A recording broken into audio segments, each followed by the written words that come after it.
I would just like to thank our Indigenous brothers and sisters who came here and did a smudging ceremony for us at our sacred ground. So round of applause for them. Thank you.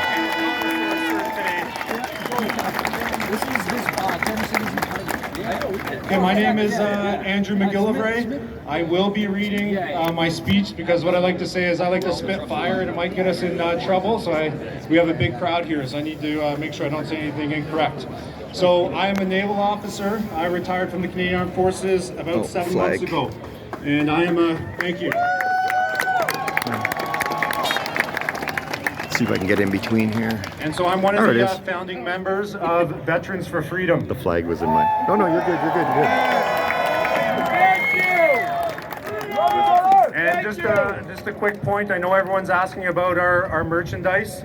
We didn't think we were going to sell as much as we did at our fundraiser, so it's coming. We'll put out an announcement maybe in about 2 or 3 weeks. We're going to get our store up and running, and then you can get on there and purchase the mugs, the t-shirts, and everything else. So that is coming. Okay, so what happened here in February on our sacred ground was a disgrace, okay? Yes. Our veterans were here to support their truckers in their right to peaceful protest, okay? The veterans here felt the jackboots of the police who boasted and bragged about that in their internal chats, okay?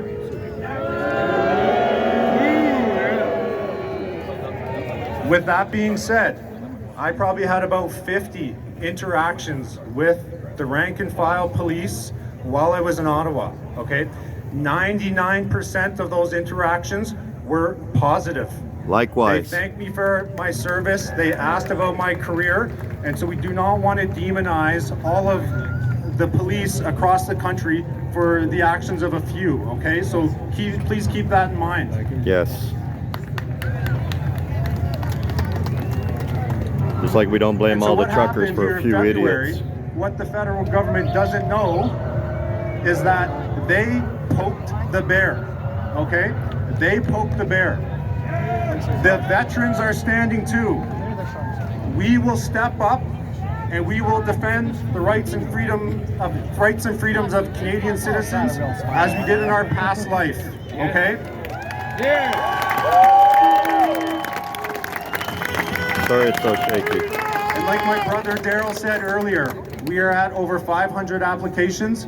By the summer, we will be into the thousands, okay? We will have thousands of veterans. And so one major announcement that was made at our fundraiser on Thursday is with the Army, they have honorary colonels who are part of their regiments or whatever. Sorry, I'm a Navy guy, I don't know all the details. But with us in the Navy, we have honorary captain navies, okay?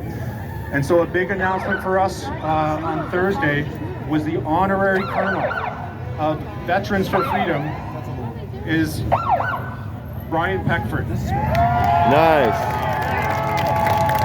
Last honorary signatory to the Charter of Rights and Freedoms. No, he's good, I'm beside him. So now, look at the disrespect the police are showing. Media, or GFM, I like to call them, okay? I'm not even going to show them. They're going to smear us. They have already started. They email us, they ask us for interviews. In the emails, they thank us for our service, and then they turn around and write hit pieces on us.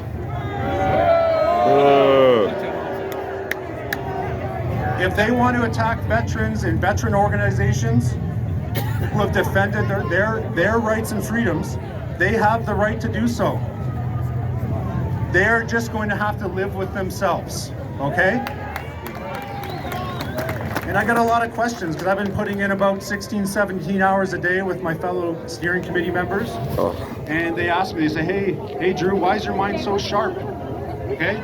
And the reason being, there's three things. One, I don't drink alcohol. I stopped about 2.5 years ago, okay? Good job, brother. That lifted a mental fog that I had had for over 20 years. The two other things that I've done that do not affect me in whatsoever and keeps my mind sharp, and I like to call it the unbeatable mind, is I do not watch government-funded media. Me neither. Other than to get stories. And I do not have any social media, okay? I believe that those two things are a poison to our minds, okay? So keep that in mind. Now, with that being said, Veterans for Freedom, we will not lower ourselves to their level. We will take the high road. We believe in inclusive patriotism. We will work hard to unite Canadians, not divide them. We will work hard to set a positive example for the future generations of Canadians.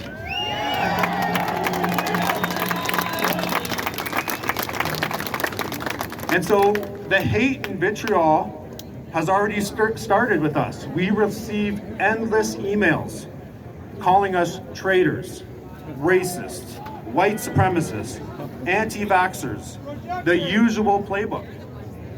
However, with my brothers and sisters in arms, what they don't know, or what our people know, but what the haters don't know, is that we have over probably more vaccinations than 99% of the world's population. We are not anti-vaxxer, we are pro-choice, that is it. Yes.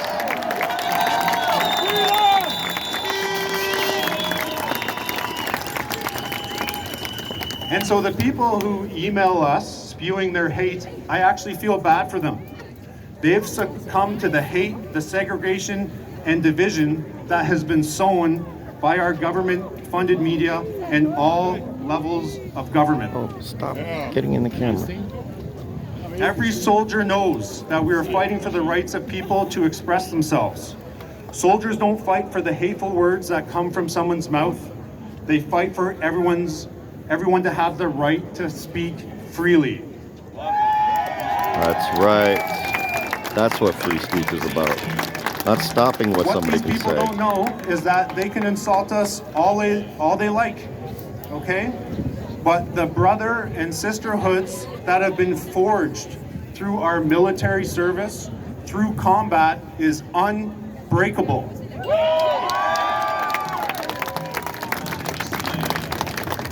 Our resolve is infinite. We will be the beacon of light for you in these dark times.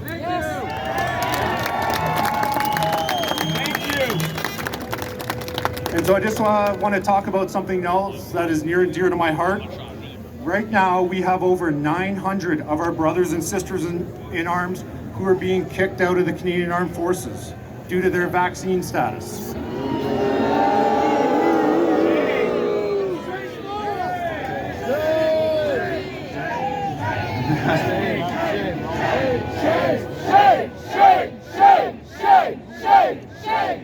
And so with those people being kicked out, that is over $800 million worth of your tax dollars being flushed down the drain. 17 pilots at $30 million apiece. 2 of those pilots are 427 Squadron pilots. They're our special forces, the best of the best. Some of them are only a handful of years away from their pensions. 21 years they've served our country. They are now being kicked out. They do not get their pension, and they do not get their medical benefits for them and their family for the rest of their lives. Shame!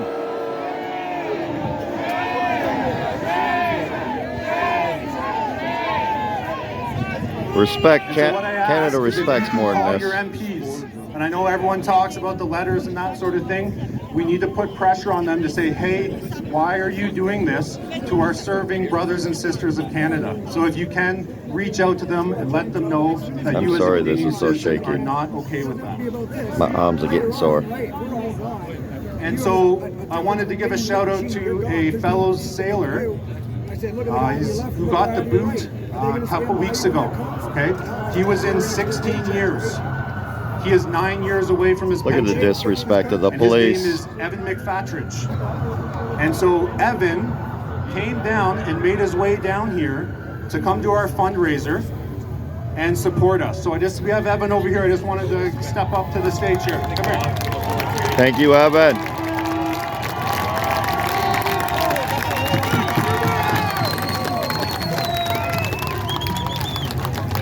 So he got kicked out. His wife has to go get a job, and he has to take care of the kids, and he was the sole money maker of the family, and it's thrown his, well, I can't speak that, it's thrown his life into upside down, but he's because of that, he's had to change his whole life. Okay, so Evan is one of our brothers who's got kicked out over this vaccine. We love you, Evan.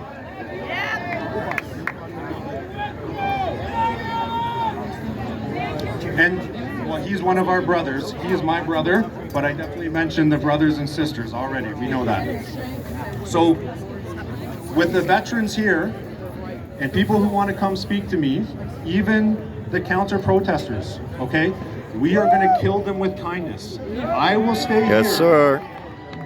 I will stay here until every single person who wants to speak to me, that whenever that lineup's done, I will stay right to midnight, and I will talk about the movement. I will talk about Veterans for Freedom, and that is how we are going to win. We are going to win through communication and honest discussion with these people, okay? Personally, I'm tired of the F. Trudeau stuff, okay?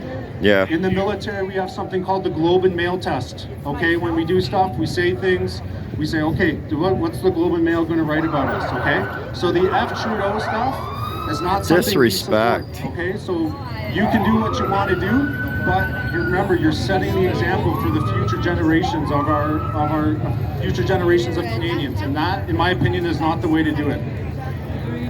The disrespect We of do the need your police. help. Okay, we have a stand over here at table. We have a donation box there. A lot of us, like myself, we're on half pensions. We don't make a lot of money. We put as much money as we can into this organization. But if you can help us, we will be your conduit. Okay, you guys have jobs and full-time jobs, etc., and families to take care of. We will be your conduit, and if you help pass that on to us, we will fight for you. Okay, so just something to keep in mind. If you can help us out, it would be much appreciated. We're going to continue the fight. Don't worry. You guys are short enough. You can stand straight up. Oh, where'd he go? I lost him. I want to give another shout out to Neil. Yes, Neil. Said something, and he got the ball rolling on this. So I just want to get a round of applause for Neil, and then we'll conclude and we'll be all finished. I don't know. The police come up, but the wipers can't. Oh, the police are coming up here raising sirens and everything so that they Over disrupt. at the Vets Yeah, I know. table, if anyone wants to come Exactly. and talk to me. They're just being ignorant. So, like I said, The that's- disrespect is unreal. Thank you very much. Yeah, it's really is.